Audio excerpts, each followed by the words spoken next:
when she started in April, immediately we saw gains, pointing to things that she wanted, taking us places and pointing, like a, a means of communication that we had not had at all. She was seemingly unaware of her environment, but when she didn't have something she wanted or needed, she would just cry, lots of crying, and me trying to figure out what is it that you want. But after starting ABA, she would pull me by the hand, she would take me places, she would point at things. So we started a PECS book, which is picture communication. And she learned how to do that so quickly, to pull a picture off of a book and hand it to me, and I know exactly what you want. And so we just saw such immediate changes that I started my master's in ABA the following month.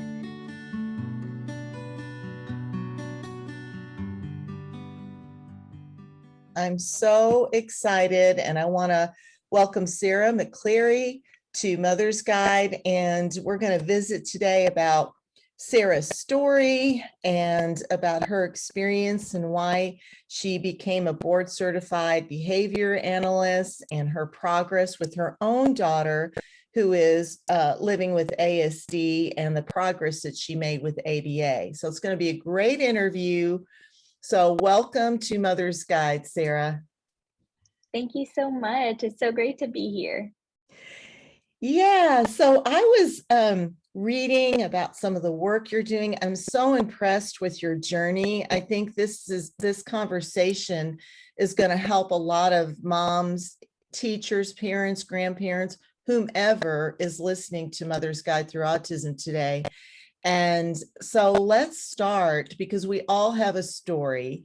Let's start with your personal journey with autism.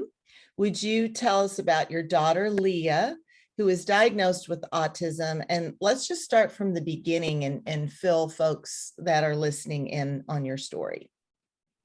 Yeah, so my oldest daughter, Anna, who's 11, is neurotypical, no learning disabilities, born on time. And my second daughter, Leah, was born very similar, hit milestones of crawling and walking on time. And it was the speech, the communication that was lacking. But even having a kiddo that was neurotypical, I didn't sense anything was wrong with Leah. I had no inkling like she was not developing well or that her communication was lacking. I know that seems strange of a mom that already has a kiddo, but that's kind of my story. So we took Leah to the doctor when she was sick, around 18 months old.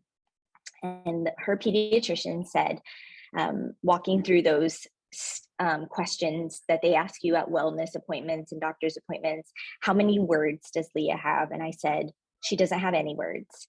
And he said, okay, well, she should have around 10 to 15 words right now. So we're going to keep an eye on it and see if she's made some progress by her 2-year appointment.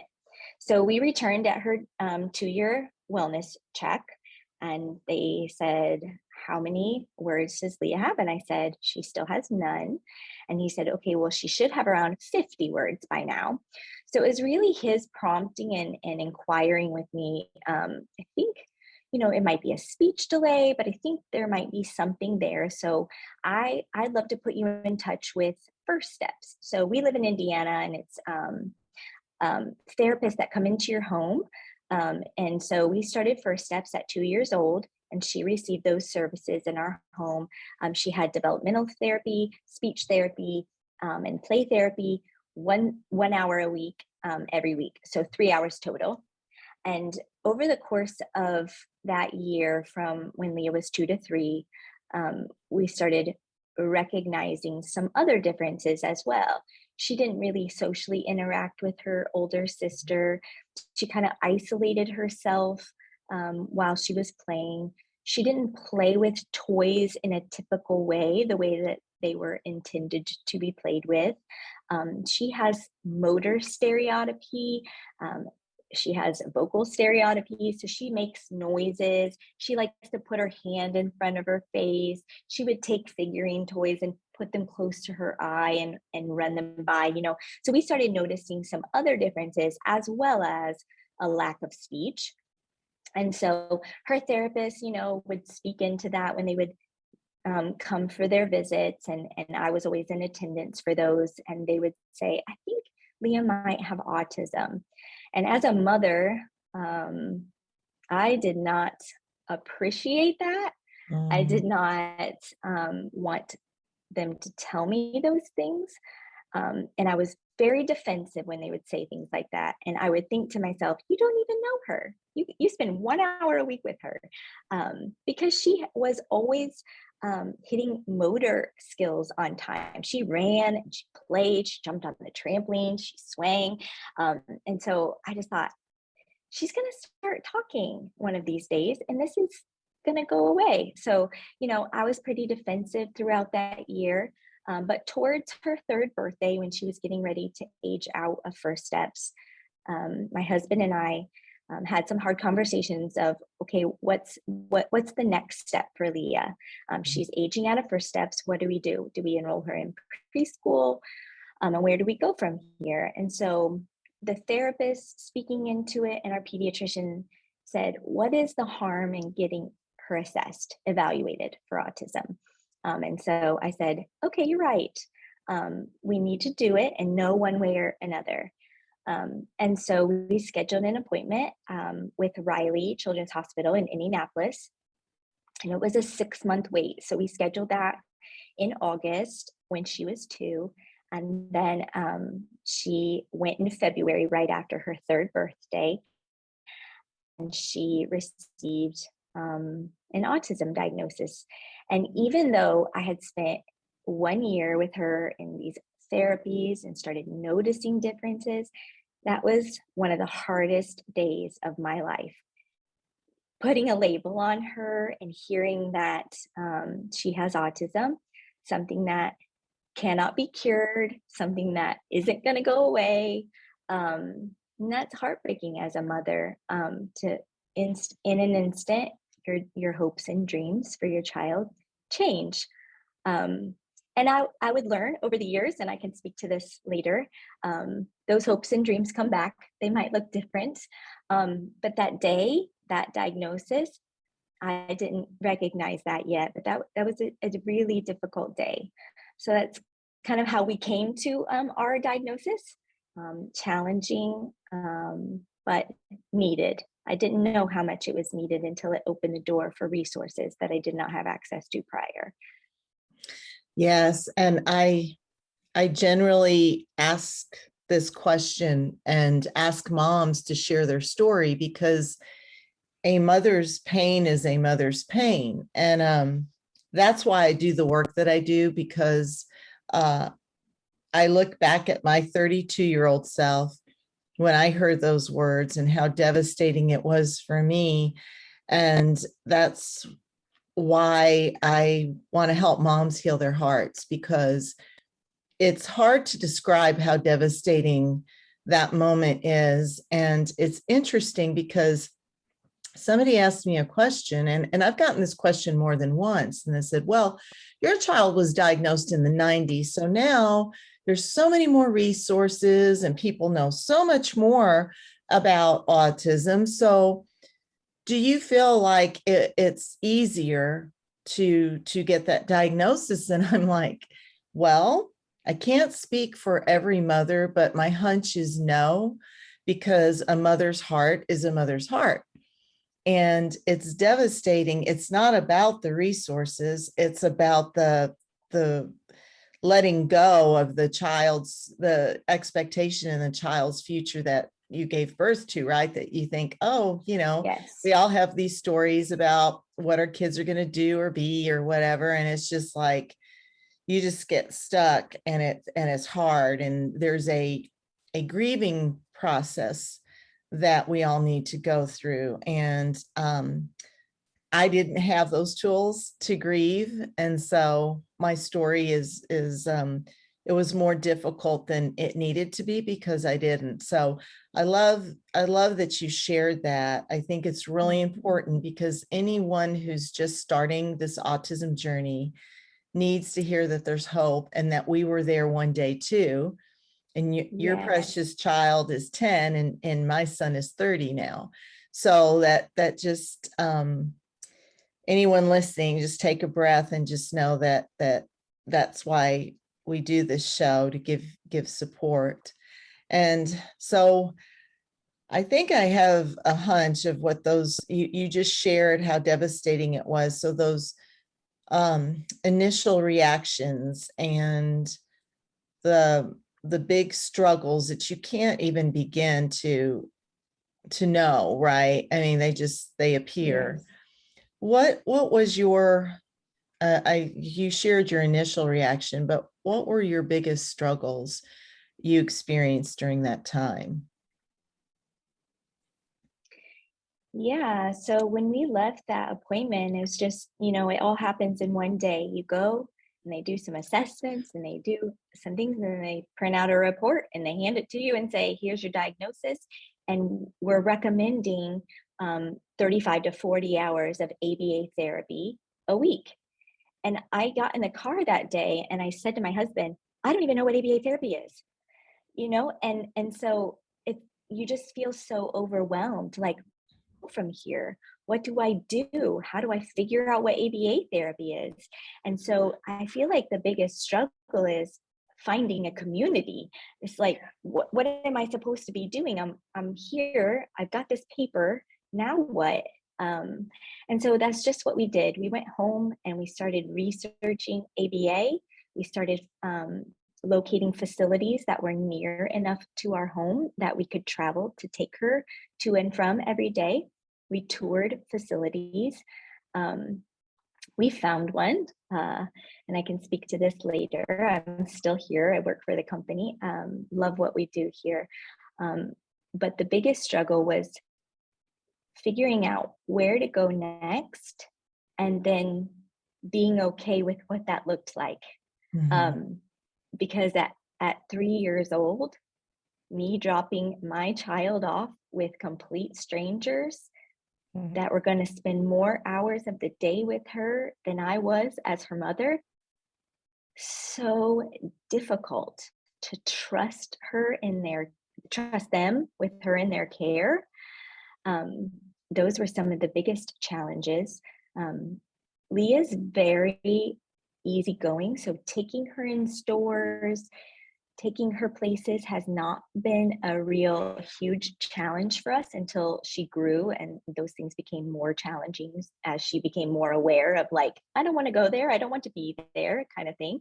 But some of the biggest struggles were, doctor's office visits and sitting in lobbies and waiting with people staring at her and wondering why she's making those noises, and kids not understanding that she doesn't play the same way when we're at the park. And it's so prideful. I will say that it's so prideful of me, but Leah didn't have a care in the world. She didn't realize that people were looking at her. She didn't care if people were staring. It was me. That was the hardest part of realizing as a mother, someone might not accept her. Someone might not love her for who she is. Someone might think she's strange. And those things were a really big struggle for me at the beginning. Yeah, your story is really powerful to me because I feel like I'm getting this huge affirmation of why I do what I do, because I'm so interested in helping heal the mother's heart, because so Joseph and I wrote a book and it's coming out May 15th, and he writes half of it and I write half of it. I love that. Yeah. And so That's listening incredible. to you, it reminds me so much of myself, because the experiences and the struggles that you're sharing were very, very much like mine. And so my half of the book heals the mom's heart, and then you flip it over, and through the eyes of the guided, Joseph's half lets you actually hear from him just exactly what you said, that you were the one who was suffering, but Amazing. Leah was, she was hanging out, having a great day, but I was the one who Yep. was suffering when, Joseph wasn't playing like other kids. So that is such a big struggle. And it's so hard to watch your child in those settings. And that's why I refer to it as a journey, because although she's 10, Yes.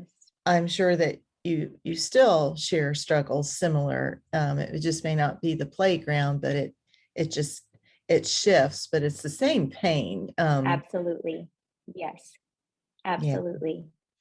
Yeah. So thank you for being so vulnerable and opening up like that, because I think Yeah. it's gonna really help other parents listening to us. And I know that Leah made huge progress from ABA, and that was recommended to you. So you and your husband go home, start researching.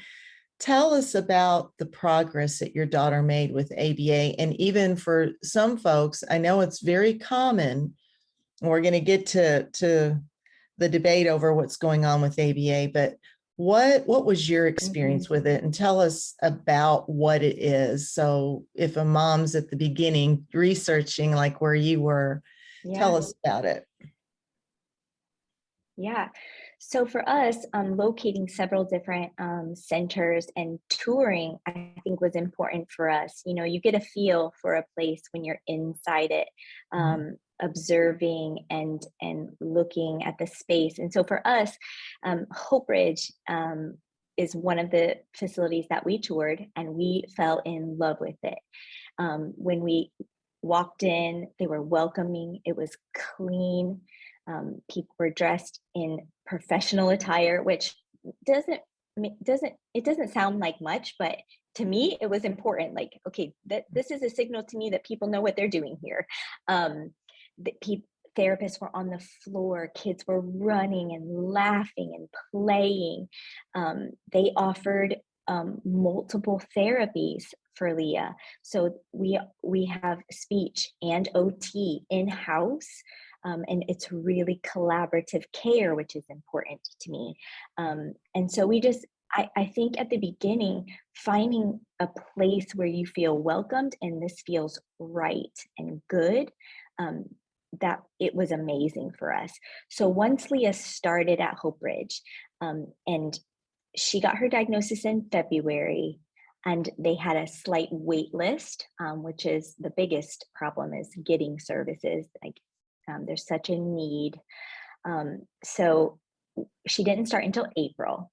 And when she started in April, immediately we saw gains, pointing to things that she wanted, taking us places and pointing, like a means of communication that we had not had at all. She was seemingly unaware of her environment, but when she didn't have something she wanted or needed, she would just cry, lots of crying, and me trying to figure out, what is it that you want?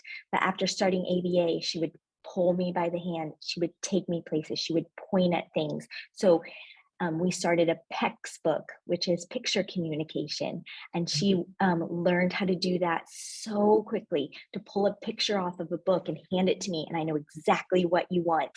And so we just saw such immediate changes that I started my master's in ABA the following month. So it was a pretty dramatic change in progress for Leah in the means of communication. And I wanted to change careers. I left the teaching field and came to do this because I'm passionate about what we're doing here in ABA, because it changed Leah's life, and it does change lives for the better. So that was our initial experience with ABA. We saw immediate progress, transitioning. Hey, it's time to put this away and clean up, and put all the toys in the bin and transfer rooms, which is hard to do. Change and unknown, unpredictable things are very challenging for kids with autism. And so we saw gains in all of those areas. And she spent 6.5 years in Hope Ridge, receiving full-time ABA therapy, and just tremendous progress. They were able to help us with doctor visits and dentist visits, help prepare her and practice those kinds of and hard. Like, I go here once every 6 months. I don't know you. You're in a coat. You put me in a chair. You lay me back. You put your head over my face.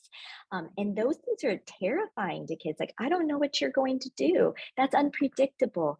And so they set up scenarios where they practice multiple times a day in those same situations. We travel to a room, it's set up with a chair, you lay backwards, I look over you with gloves on and a mask on, I count your teeth. And so we were able to make huge progress with things that were really challenging for Leah, like doctors and dentist visits, like haircuts, toilet training, difficult milestones that sometimes you feel like we're never going to get to the other side. But she has got to the other side of so many things. And we're just so proud of her. Do we still have challenges? Yes. People would consider Leah nonverbal. She has a speaking device. She is able to say and imitate any word you would ever ask her to, but she doesn't use it functionally. So besides a few key phrases, things that she uses often, things that she eats often. Her favorite thing is Disney movies. She knows all of them by name. She can sing every song, every word, but things that are more unfamiliar to her, she's not able to ask for with words. So she would be considered nonverbal. So we still have communication challenges, things that we're working through, and we won't ever give up making progress, but she has come so far, so far. Yeah, wow. That's a very inspirational story for sure. And the fact that, she does have some words now, whether it's through song or whatever, that is huge Yes. progress from Yes. none, right? And yes, definitely. And it sounds like, because ABA was not around when my son, in the 90s, ABA to me is not an experience that I got to have with my son. So I think it's really interesting to me. Yes, we did behavior modification. So explain what ABA is. Yeah, so ABA is a therapy that we write individualized programs and treatment plans specifically for every child. Every single plan looks different, and we use assessments to determine where they are on their skill set. And so ABA is kind of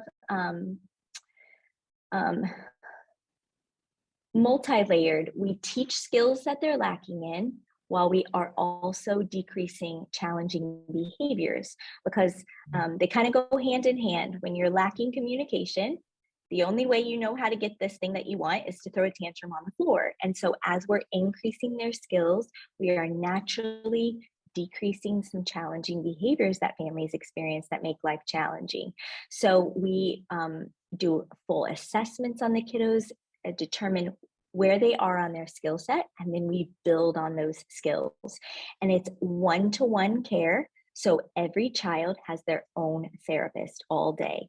And that what I do, I'm a BCBA, so I write the treatment plans, and the RBT, their therapist, implements the plan in 7.5 hours a day. So they are all day working in the natural environment. They're working on all kinds of skill sets. And what I love about ABA is that we can teach things that sometimes the schools can't, because we're not a school, we're a medical facility. And so we can teach toileting, intensive toileting. We can teach skills like tolerating hair brushing and brushing your teeth. So really a lot of daily living skills, increasing independence in their skills, dressing themselves, picking up their clothes, knowing what things are called, labeling things and putting items where they belong. Just really those skills that often they're lacking. We do it in a very intentional, intensive way with one person, kind of just having a relationship with them and using all of the minutes of their day for teaching. You know, we're Wow. traveling to the bathroom, so we're labeling things down the hallway. We're talking about we're labeling things in the bathroom. We're following steps to complete a task. So teaching them skills that are hope generalize into the home and then into the school setting as well. Mhm. So it's a very intensive therapy, so meaningful. It's very intentional and individualized per kid, which is what I absolutely love. Yeah, so what it sounds like to me is, and I know most parents are familiar with IEPs, the individual Yes, educational plans, and this sounds like an individual uh, life skills plan and behavior plan for each yes, child to be able to function in yes, society, is what it sounds like. yep, Am I getting that? Yeah. that's exactly right. Yes, Okay. So for parents or grandparents who are not familiar with it, I think it's important to walk people through it because there's so much like I know I've looked it up, I hear about it, I hear debates on mhm, it. I've got a private yes, Facebook group for parents, mhm, and there are some adult autistic people that really have criticism from their mhm, experience in their childhood from ABA. And so every now and then it just feels like it is a debate. It's controversial. And I just would like for you to speak on that because I think it's important to alleviate parents' fears, kids. yes. What are your thoughts on that? Yeah, that those are valid stories and concerns. And one of the reasons why I came to the field and I love the field is to change the view of what ABA is and what we're here to do for these precious kiddos. So here at Hope Ridge, and my entire work in the field of ABA has been with Hope Ridge. So I can't speak to other organizations and facilities, but here at Hope Ridge, we are all about compassionate care and value based care, where we meet you where you are.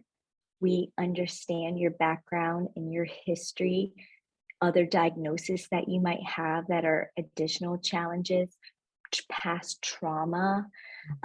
We take all of that into consideration to really get to know you on a personal level. And I mean, the families, we have parent meetings every week, and it really should be a team approach. Mhm. And working together, what are your values, what's your culture, what do you want us to teach your child that's important and meaningful to you, because I can have a great plan for your child as a clinician, and nothing I teach them matters to you at home, and that's not okay. I at Hope Ridge specifically, we just meet you where you are. What is important to you? Because as a clinician, I might not think that setting the table is more important than potty training, Right. but to you in your home, that might be something you do as a family every night, and they're not able to participate in that, and that would be meaningful to you. So at Hope Ridge, we really specifically, what's important to you, what's going to make the most difference for your home life, to make our sole responsibility is to make your life better Mhm. than it was when you started. And so I can't speak for all ABA facilities, but those kinds of stories are what give ABA a bad name. And I'm committed to changing the view of what ABA is and what we're doing for these families. Well, and I wanted to give you an opportunity because you are so passionate about ABA and what it's done for your daughter. And so many positive things from your experience. And I think it's really important for those that are fearful of it. I think, having listened to different discussions, I think what it comes down to is when you initially started, when we started our conversation today, is touring facilities, getting to know therapists, and listening to your mother's intuition, because Yes. it's just like getting the right teacher for your child, and really being involved and listening to your gut and being involved. It lets you know, okay, if I'm not seeing growth, and my child seems stressed out. I mean, because I think our kids do tell us when they're uncomfortable with something, even being nonverbal. So 100% they do.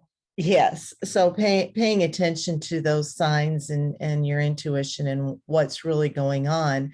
And it Yeah. is so hard to do. And I remember leaving Joseph, and it was, gut wrenching despair for me, because he couldn't tell me if something was going on with him, so I get that too. I live in a rural setting, and so it sounds like your facility is just like a dream come true. So for some of us who live out in rural settings and we don't have a facility like yours, Yes. how do we get good ABA therapy? What do we do? That's a really great question. I know specifically when I started at Hope Ridge 7 years ago, we had 5 centers in Indiana. And today we have 105 centers across 12 states. One of the things that I love most about Hope Ridge is we, our sole purpose is to give access to kids who have no resources.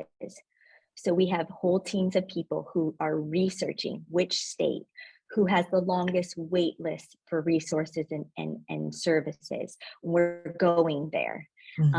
It won't happen overnight, but our purpose at Hope Ridge is to give more access to kids.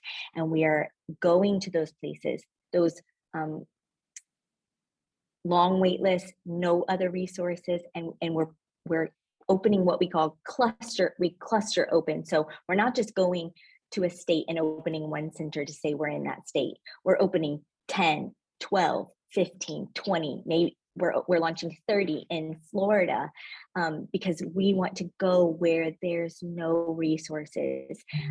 We're the biggest Medicaid provider because we don't turn kids away because of insurance.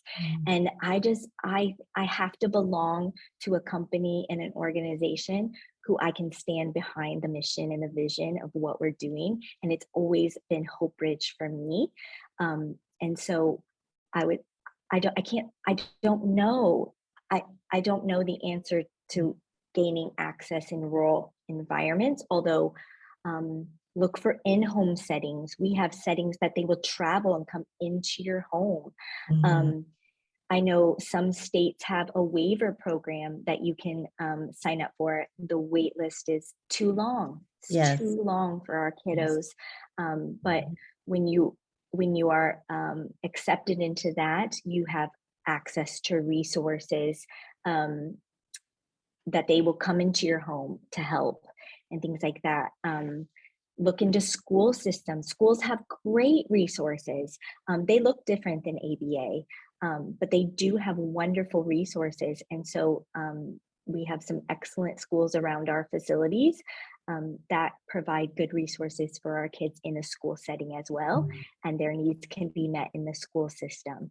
I know they have some hospitals that offer outpatient ABA.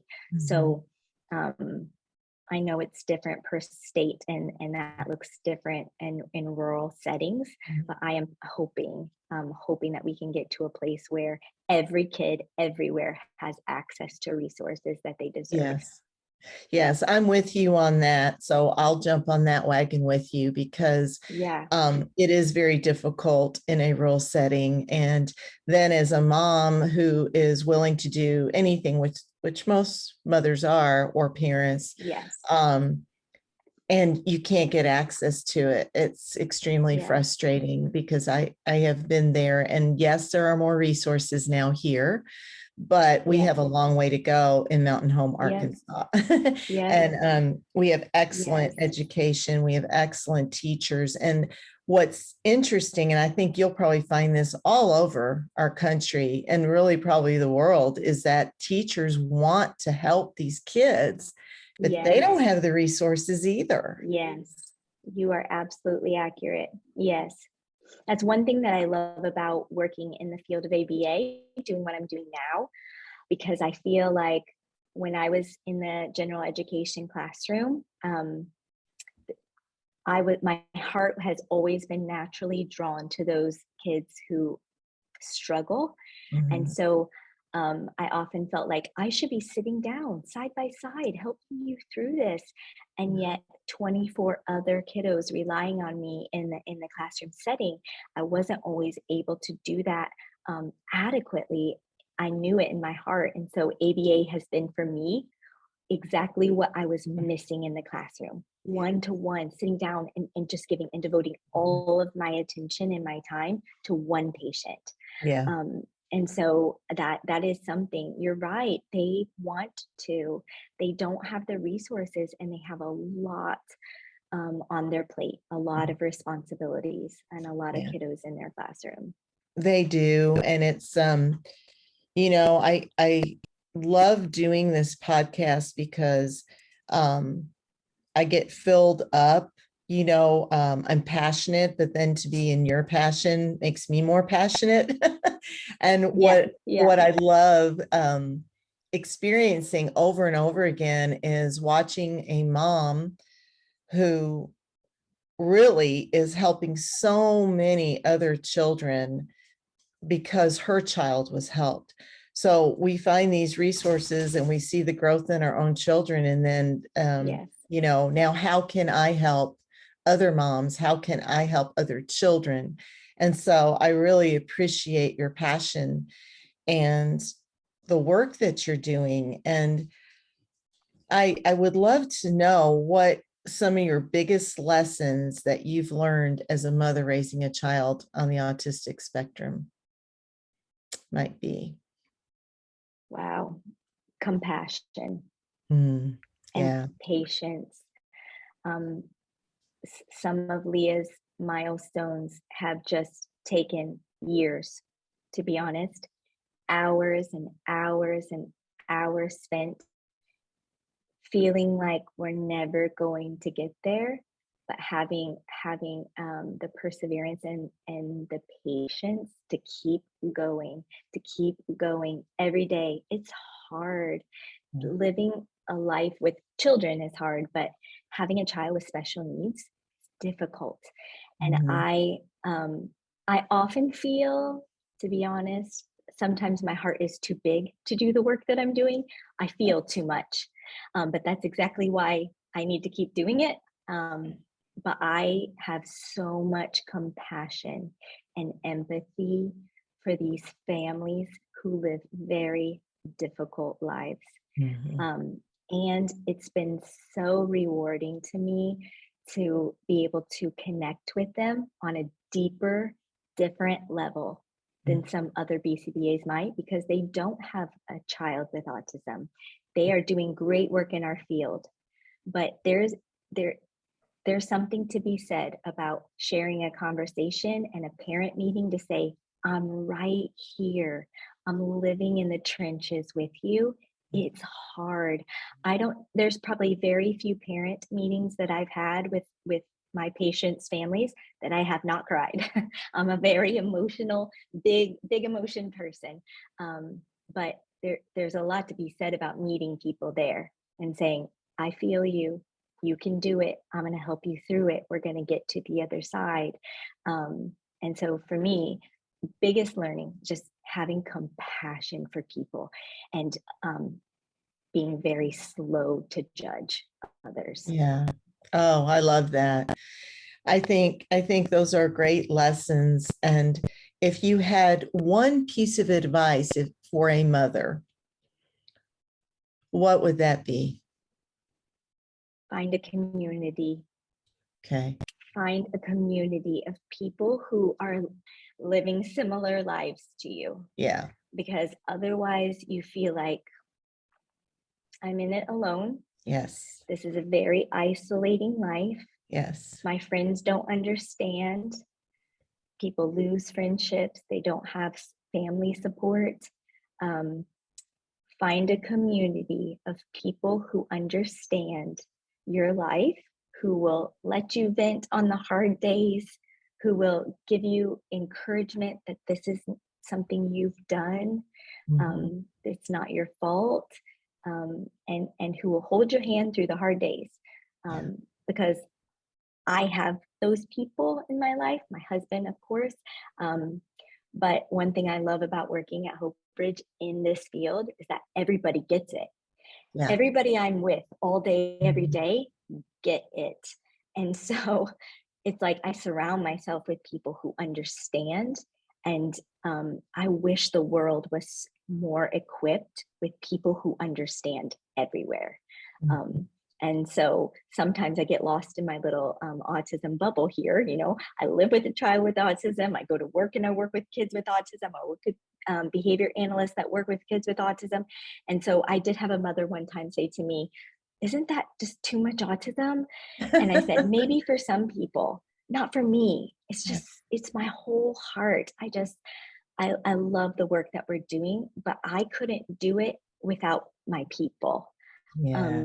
So I would just say, find a community, a Facebook page of mothers, a podcast you can listen to so you just don't feel so alone in it, Mhm. because it can feel very isolating. Yes, and I talk about that a lot too. I think finding that support is huge. That is great advice for anyone listening. You've got to find your support. You don't want to be like the lone wolf on this journey by yourself. Yes, It's difficult even with support. So it is definitely difficult. being that lonely feeling, no one gets me, nobody understands what I'm going through. Yes. That is great advice. Um, is there, as I could talk to you probably all day, but I know you have to go to work. So is there Yes. anything you would like to mention before we go? I would just, I love that you're doing this. I love the podcast that you're sharing and just healing a mother's heart. I've never heard of anything else like it. So kudos to you. It's so needed for people to find support, even in these ways, to listen to stories and to hear I'm not alone in this. But I would also encourage you to research and, of course, make your own decisions about what's right for your family and for your child. Um, but I would say do your own research and make those decisions with your mother's intuition, because there are good, compassionate people out there doing good work for our sweet, precious kiddos and adults alike. Absolutely. My just trajectory is with it was with kiddos, but seek out resources, and there is help, even if it's just people who will listen to you and connect with you on a personal level in ways that other people can't, because they're not experiencing the same life as you. So Yeah, that is so great. Thank you for being so vulnerable with your feelings. I can tell absolutely you are just a big heart walking around making a difference. So thank you for the work that you do. Where can people go to find out about your work, to connect with you? yeah, so hopebridge.com. And we are an ABA facility. Like I said, we have lots of centers around the US. And me specifically, I work in the Louisville, Kentucky area. So they could look me up. I'm sure if you Google my name, Sarah McClary, I'll come up, and I welcome people reaching out to me. Happy to answer questions, to be a support. Definitely, I love advocating for these patients and for this field that I work in. All right, you all have heard it. You know where to find Sarah. And thank you, Sarah. I'd love to have you back again as you grow this passion of yours. Would love to get an update on your daughter and your journey. And thank you so much for being on Mother's Guide Through Autism today. Of course, thank you. Such a pleasure. I'm happy to be here. If you all enjoyed our interview today, please go and like and subscribe to Mother's Guide Through Autism on YouTube, and also on anywhere that you can listen to podcasts such as Apple or Spotify. We really would appreciate you liking and giving us a review and subscribing to our YouTube channel, because after all, we want to reach as many moms as we can. Thanks for listening, and I'll see you all in the next episode.